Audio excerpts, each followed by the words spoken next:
Assalamualaikum warahmatullahi wabarakatuh. Kebenaran mitos bintang jatuh menurut Nabi Muhammad Sallallahu Alaihi Wasallam. Mitos tentang bintang jatuh telah muncul sejak dahulu kala, bahkan sejak sebelum Islam datang. Berbagai mitos kerap dikaitkan dengan fenomena ini, salah satunya doa bisa terkabul saat dipanjatkan ketika melihat bintang jatuh. Namun, Islam sejatinya melarang tahayul, kebodohan, dan taklid buta atau mengikuti tanpa tahu dalil atau kebenarannya dalam Al-Quran dan hadits. Karena itulah, Nabi Muhammad Shallallahu Alaihi Wasallam diutus oleh Allah untuk berupaya keras menentang hal-hal tersebut. Dalam artikel di About Islam, Spahik Omar mengatakan Rasulullah Shallallahu Alaihi Wasallam diutus untuk mencerahkan dan membimbing manusia. Al-Quran sendiri merangkum ajaran untuk membawa manusia keluar dari kegelapan menuju cahaya. Spahik Omar, penulis pemenang penghargaan, adalah Associate Professor pada Kuliah of Islamic Revealed Knowledge and Human Sciences, International Islamic University Malaysia, IUM. Ia menempuh pendidikan di Bosnia, Mesir, dan Malaysia.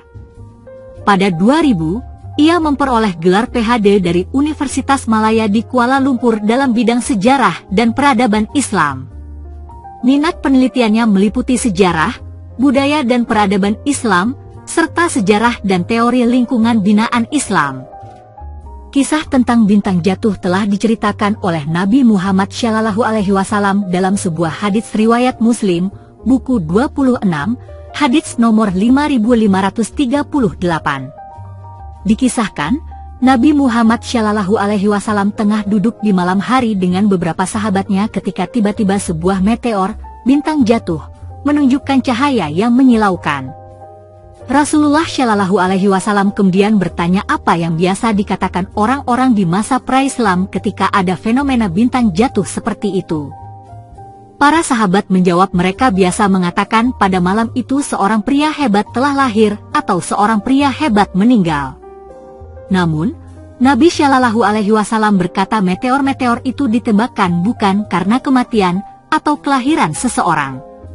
Sebaliknya, ketika Allah Subhanahu wa Ta'ala hendak mengeluarkan perintah, firman-Nya ditransmisikan dari satu kelompok malaikat ke yang lainnya di seluruh 7 lapis langit. Seperti dijelaskan dalam Al-Quran Surat Al-Jin ayat Agustus 10, disebutkan jin dahulu dengan mudah naik ke langit dengan tenang untuk mencuri dengar pembicaraan para malaikat. Akan tetapi, walaupun kini masih memiliki kemampuan, upaya setan itu diusik oleh semburan panah-panah api. Para jin itulah yang mencuri dengar pembicaraan malaikat dan kemudian membocorkannya kepada manusia-manusia peramal atau ahli nujum, walaupun hanya sepotong-sepotong atau keliru. Ketika jin berupaya menguping pembicaraan para malaikat itulah, malaikat menyerang jin dengan meteor. Nabi Shallallahu Alaihi Wasallam mengatakan, jika mereka, jin, hanya meriwayatkan yang berhasil mereka rampas, maka itu benar, tetapi mereka mencampur adukannya dengan kebohongan dan menambahkannya dengan informasi keliru. Proses ini disebutkan dalam Al-Quran, sesungguhnya kami telah menghias langit yang terdekat dengan hiasan, yaitu bintang-bintang, dan telah memeliharanya, sebenar-benarnya dari setiap setan yang sangat durhaka. Setan-setan itu tidak dapat mendengar-dengarkan pembicaraan para malaikat dan mereka dilempari dari segala penjuru untuk mengusir mereka dan bagi mereka siksaan yang kekal. Tetapi barang siapa di antara mereka yang mencuri-curi pembicaraan, maka ia dikejar oleh suluh api yang cemerlang. Quran Surat As-Saffat, Juni 10. Dalam surat lain juga disebutkan hal sama, dan sesungguhnya kami telah menciptakan gugusan bintang-bintang di langit, dan kami telah menghiasi langit itu bagi orang-orang yang memandanginya, dan kami menjaganya dari tiap-tiap setan yang terkutuk, kecuali setan yang mencuri-curi berita yang dapat didengar dari malaikat, lalu dia dikejar oleh sumber api yang terang. Quran Surat Al-Hijr 16-18, kata yang digunakan untuk melempar meteor ke jin adalah rajm. Secara umum, rajm dalam bahasa Arab berarti melempari batu, atau melempari seseorang atau sesuatu dengan batu.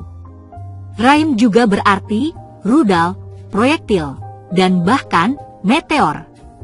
Oleh karena itu, atribut utama setan adalah al-rajim, yang biasanya diterjemahkan sebagai diusir dan terkutuk. Namun, akar kata tersebut adalah rajim, dirajam. Seperti kerap disebutkan, orang-orang yang beriman dengan gigih meminta perlindungan Allah dari setan yang al-rajim, terkutuk dan yang dirajam. Dengan demikian, setan dilempari dan dijauhkan di surga dengan meteor, sebelum dirajam dan ditahan di bumi oleh perbuatan syalih dari orang-orang yang beriman. Secara simbolis, melempari setan dilakukan dalam ritual wajib haji, dengan melemparkan batu ke 3 pilar yang melambangkan setan, melambangkan nasib buruknya setan. Omer mengatakan, tidak ada kedamaian atau perlindungan bagi setan dan pengikutnya dari adanya kehadiran senantiasa dari Allah dan tentaranya di langit dan di bumi. Hal ini sebagaimana disebutkan dalam Al-Quran Surat Al-Fat ayat 7, dan kepunyaan Allah lah tentara, pasukan, langit dan bumi. Dan Allah Maha Perkasa lagi Maha Bijaksana. Dari hadits tentang kisah bintang jatuh tersebut, Omer menuturkan setidaknya ada 3 hal yang perlu dilakukan ketika kita mendengar sebuah mitos atau tahayul tentang sesuatu. Pertama, sebagaimana diajarkan oleh Nabi Shallallahu Alaihi Wasallam, hendaknya manusia memiliki rasa ingin tahu dan bertanya. Hal itu agar mereka dapat meningkatkan pengetahuan dan kemudian menambah pedoman bagi mereka. Omer mengatakan, seseorang yang berpikir dan merasa cukup tahu tidak akan maju. Sebaliknya, dia tidak akan menaklukkan, tetapi akan ditaklukkan. Karena itu, sebagaimana disebutkan dalam surat Al-Nahl ayat 43, dan kami tidak mengutus sebelum kamu, kecuali orang-orang lelaki yang kami beri wahyu kepada mereka, maka bertanyalah kepada orang yang mempunyai pengetahuan jika kamu tidak mengetahui. Sebagaimana mengutip petuah bijak Confucius, orang yang bertanya akan terlihat bodoh selama 1 menit. Orang yang tidak bertanya akan bodoh seumur hidup. Selanjutnya yang kedua, Omer mengatakan hendaknya berpikiran terbuka dan kritis dalam mengejar pengetahuan. Ia mengatakan, manusia harus menolak taklid buta.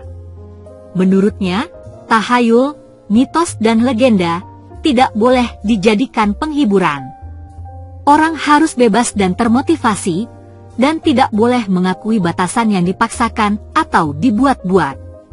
Satu-satunya hal yang harus menginspirasi dan membimbing mereka adalah kebenaran tak terbatas yang didasarkan pada wahyu dan akal. Satu-satunya tujuan mereka adalah menemukan, merangkul, dan menjalankan kebenaran itu, kata Omer.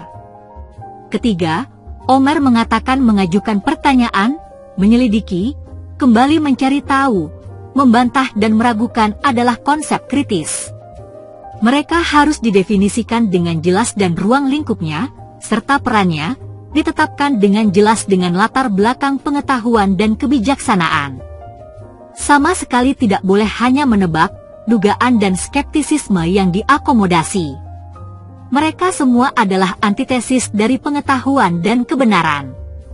Agnostisisme adalah kutukan dari keberadaan dan hanya dapat membawa pada keputusasaan dan depresi, ujar Omer. Oleh karena itu, menurutnya, etika yang tepat untuk pencarian pengetahuan dan penerapan pengetahuan itu sangat penting. Sebuah petunjuk itu diberikan dalam arahan Allah untuk membaca dan menyatakan. Sebagaimana disebutkan dalam surat Al-Alaq ayat 1, bacalah dengan menyebut nama Tuhanmu yang menciptakan.